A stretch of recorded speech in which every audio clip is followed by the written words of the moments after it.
Hello students, welcome to our new lecture that is on the 2 and 3 wheeler technology. We are currently learning about the power plant of the 2 and 3 wheeler vehicles. Power plant, as we know, is the engine system which powers our vehicle.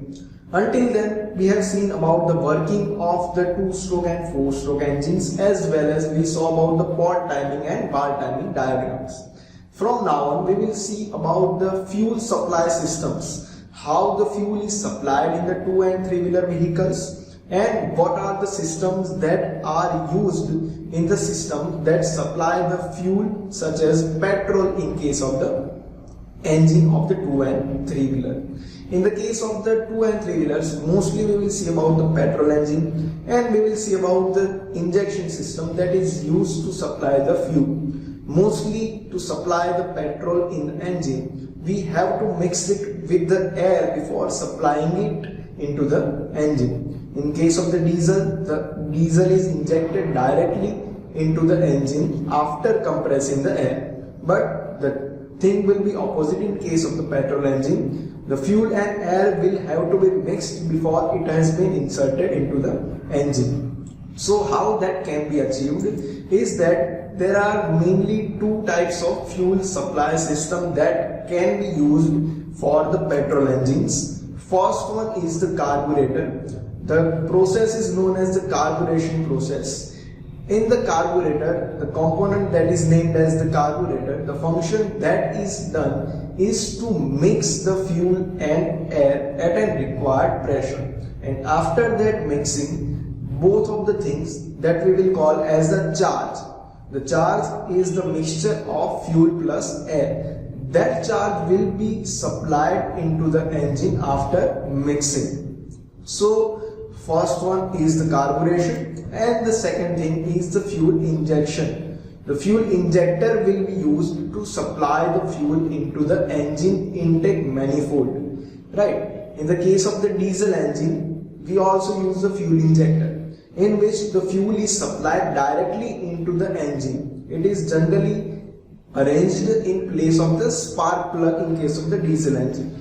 But in case of the petrol engine, mostly the fuel or the petrol is supplied in the intake manifold. So when the fuel is supplied in the intake manifold, first petrol will get mixed with the air, and after mixing with the air in intake manifold, it will further be supplied in the engine inlet valve. There are also arrangements in which the fuel injector is also located directly in the engine. That injection system is known as the direct injection system.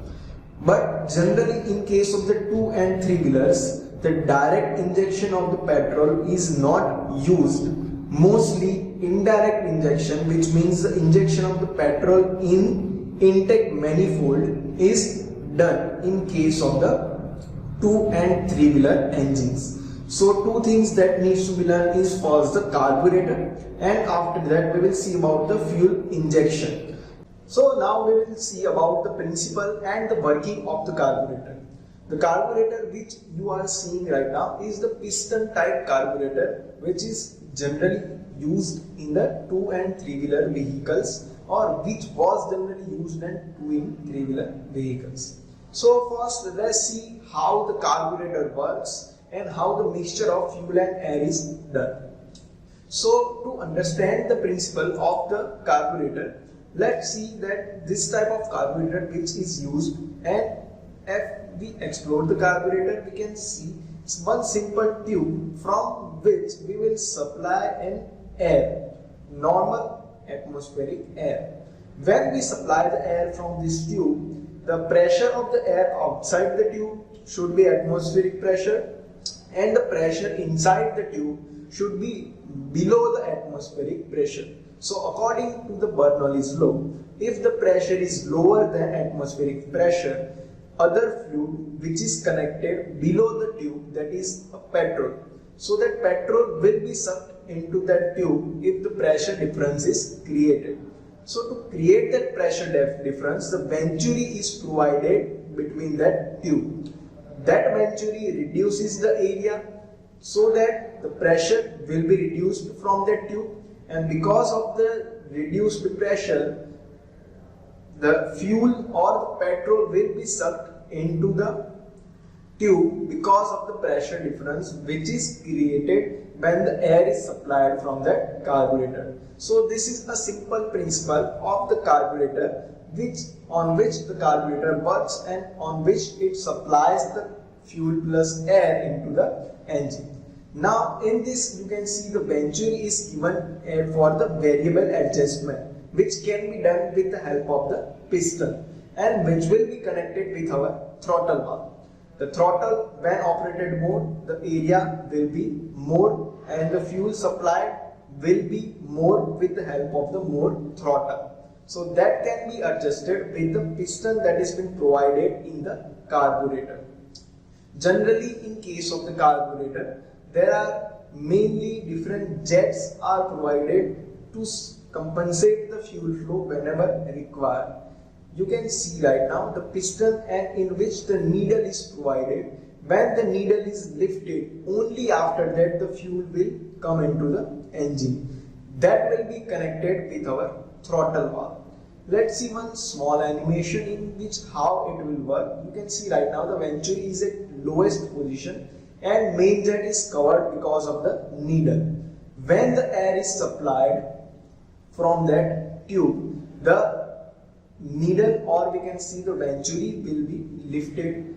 When venturi is wider, the main jet will be opened, it will be uncovered from the needle, and when the air is supplied from the tube, you can see right now when the air is supplied from the venturi, the pressure difference will be created because of the venturi lower area, and because of that pressure difference the fuel will be sucked into the engine. Mainly the carburetor have different components in which the fuel is connected with the fuel tank, and in the fuel tank we have given the float system. The float system keeps the level of the fuel that is required to be supplied into the venturi and it stops the fuel from overflowing. When the valve is open or when the float is at the below position, the fuel will come from the fuel tank into the carburetor. When the fuel is up to a certain level, the float chamber will float itself and the valve that is connected with our fuel tank will be closed. When the valve is closed, the fuel will have its own level and the fuel will not overflow into the carburetor. Also in the carburetor, there are different arrangements or there are different jets are provided. The jets which are provided in the carburetor can be adjusted with the screws which you can see right now. The first screw is the main jet screw that is supplying the fuel during the normal driving of the vehicle. The second one you can see is the ideal jet screw which supplies the fuel when the vehicle is in idle condition, which means if you are steady at the stoppage light and at that stoppage light the fuel is in idle condition. So during the idle condition, richer mixture is required, and to supply that richer mixture we require an idle jet which supplies the fuel in case of the vehicle idling condition. So this was normal simple principle of the carburetor, and the carburetor which we saw was the piston type carburetor which was generally used in the two-wheelers. Let's see or let's understand the different circuits that is required in the carburetor, such as the jets that are required in the carburetor. The first one is the starting circuit. Right, the starting circuit will be required during the cold starting of the engine. Whenever we want to start the vehicle in the cold condition, the extra fuel or the richer mixture needs to be supplied in the engine. That richer mixture can be supplied with the help of the starting circuit which will be provided in the two-wheeler. Also there are choke which is provided in the two-wheeler. The function of the choke is to reduce the airflow. Right? It will not affect the fuel flow, it will only reduce the airflow, and because of the reduction of the airflow, the mixture that is supplied in the engine will be richer mixture. Right? The composition of the fuel will be higher because of the lesser air in the engine. The second is idle circuit. As I have told you, the idle circuit in which the idle jet will be provided when the vehicle is in the idle condition. During the idle condition, also the richer mixture is required in the engine to keep the vehicle in the running condition when we are not applying any throttle. Right? So during that, the idle jet will provide an extra fuel to keep the vehicle in the running condition. Third one is the main jet circuit. The main jet circuit will be connected with our throttle. The more throttle we provide, the more fuel will be supplied from the main jet. And the last one is the fuel and float chamber circuit. The function of the fuel and float chamber circuit we saw in the previous slide, in which we saw that the function of the float chamber is to keep the level of the fuel so that the fuel does not get overflowed from the engine or from the venturi. Right? So these are basic circuits that is required for the 2 and 3 wheeler vehicle carburetors.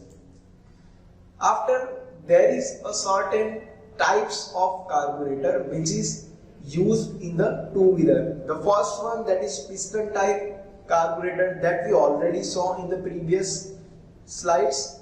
The piston type carburetor is generally used also by doing some modification, that is a butterfly slide type carburetor, in which you can see one butterfly valve is provided in the venturi. Right, on the rightmost side you can see a valve is provided, and also on the top of the carburetor you can see one cap is provided, in which the diaphragm is provided in place of the spring that was provided in the piston. So there is only two basic difference.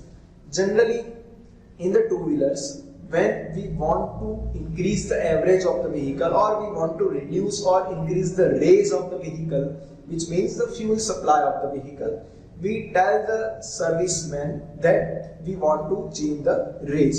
What he will do is that he will change the position of the butterfly valve that is being connected in the carburetor, which you can see on the right side of the figure.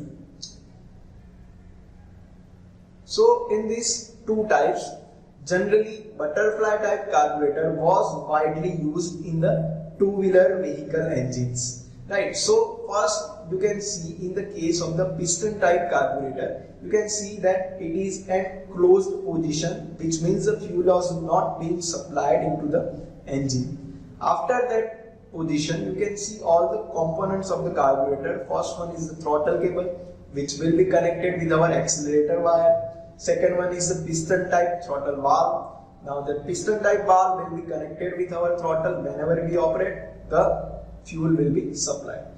This is the type, that is butterfly slide type carburetor, which is widely used in our 2-wheeler vehicles. So in this butterfly, you can see the butterfly valve, that is throttle valve, which is connected with our throttle, or we can say with our accelerator wire.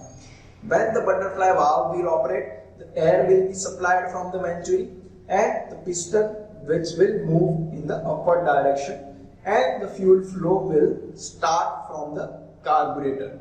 So you can see right now the butterfly valve is in open position, so that the piston has moved in the upward direction. The air will supply from the venturi, and because of the pressure difference that will be created after that, the fuel will be sucked into the venturi. After that, the fuel and air will be mixed in the venturi, and after the mixing, we will supply further into the engine intake manifold. So this was the types of the carburetor that was generally used in the 2 and 3 wheelers. Right. So in the next lecture, we will see about the fuel injection system that is used in the 2 and 3 wheelers vehicle right now as well. Right. The carburetor has become absolute in most of the vehicles because of the BS6 norms that has been applied by the government. So fuel injection systems are being used in the 2 wheelers as well. So until then, thank you so much.